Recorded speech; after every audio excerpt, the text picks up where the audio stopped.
अब मैं गुजारिश करूंगा प्रोफेसर डॉक्टर रियाज अहमद को कि वो आएँ और अपना मुख्तसर खिताब करें। प्रोफेसर डॉक्टर रियाज अहमद।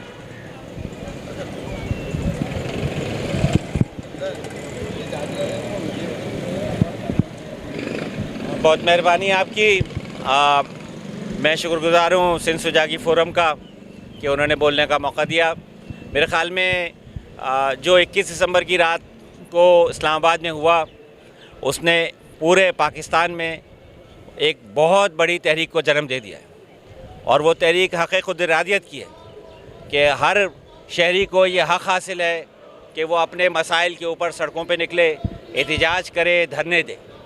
और उसको रोकने की जो बर्बरियत पसंदी की कोशिश की गई उसको पूरे बलूचिस्तान और कराची और बाकी शहरों में बड़े बड़े एहतिजाजात से हम सब लोगों ने मिलकर नाकाम बनाया।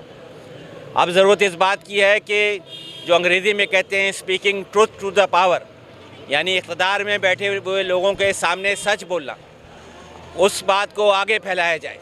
और ये जो खौफ की फ़ज़ा बना के रखी हुई थी कि जो कोई भी आएगा अपनी आज़ादी का हक़ मांगेगा, अपने मिसिंग पर्सनस की बादियाबी का हक़ मांगेगा, उसको गायब कर दिया जाएगा। मैं समझता हूँ कि 21 दिसंबर की रात में जो महारंग बलोच और उनके साथियों ने कुर्बानियाँ दी उसके नतीजे में लाखों अफराद आज़ाद हो गए।